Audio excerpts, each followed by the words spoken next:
Do we have still a sincere love for God?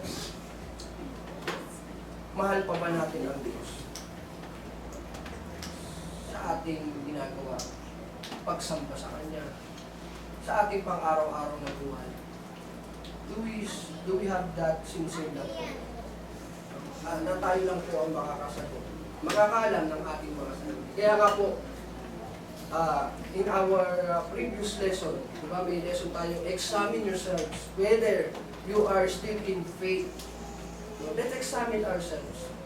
So, na kung saan, para hindi matulad sa atin, hindi tayo matulad sa nangyari sa Ephesian Church, na ang Diyos ay may laban sa kanila at yun ay yung iniwan nila yung unang nilang pag-ibig. So, na sana tayo ay manatili sa ating pananampalataya at pag-ibig sa Diyos, hindi ito mawala sa atin. Let us always remember where we have fallen, repent, and do the works what we did before. Yun ang sabi ng talata. So, every time na ating mararamdaman yung ating panghihina, let us renew our wholeheartedly and sincere love for God.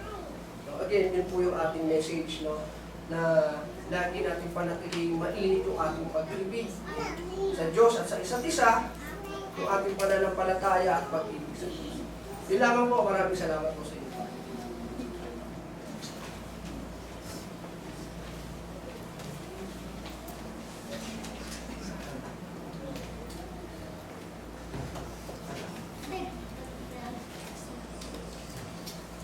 Maraming salamat po sa turo at aral na pinagay sa atin ng brother.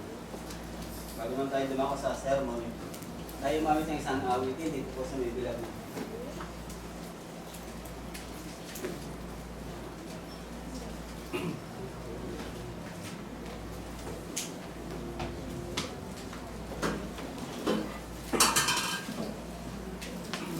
(261) po. 261.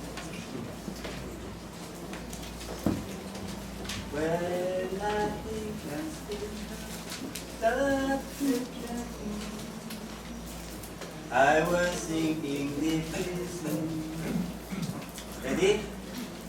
Sing. I was sinking deep in sin, far from the peaceful shore. Very deeply stayed within, sinking to rise no more. But the master of the sea heard my despairing cry.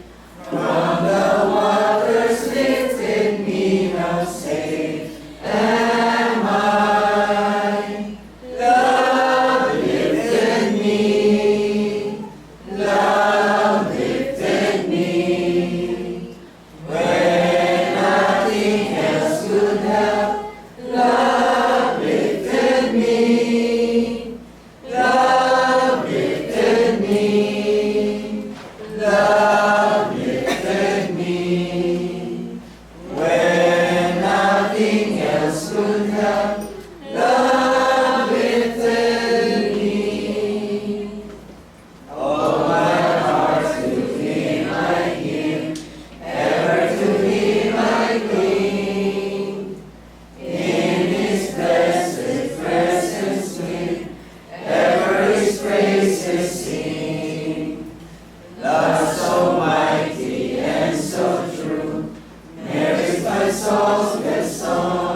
Umaga po sa ating lahat.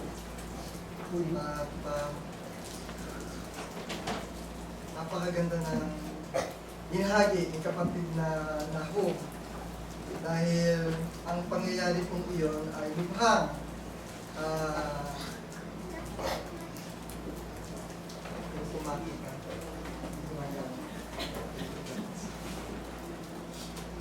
mga napapanahon po nangyari magandang basihan ng ating pamumuhay sa ngayon. Dahil yung mga nangyari po noon ay nangyayari sa ngayon. Kaya sa mga ganito ay nais ko din ibahagi ang isang paksa na may kinalaman sa kanyang mensahe na kung saan ay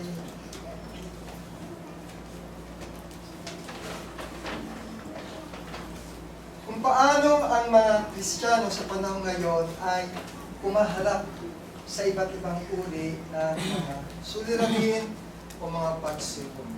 Kaya samahan niyo ako sa umaga pong ito na kung saan ay binigyan ko ng title, Finding Peace in a Chaotic World, o kapayapaan sa gitna ng magulong mundo.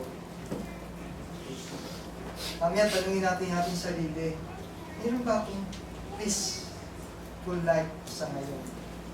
Tanungin po natin ang ating mga sarili at tingnan po natin, iugnay natin yung kasalukuyan nating buhay sa ngayon at yung buhay ng mga Kristiyano. Alam niyo po, bakit nasusulat sa Genesis, unang-unang nakasulat sa banal na kasulatan, Genesis 1, 1 hanggang 2 po.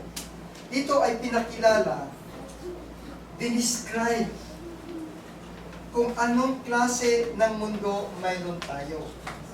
At sinabi po dito na kung saan ang earth daw natin ay sa salitang Hebreo ay tohu.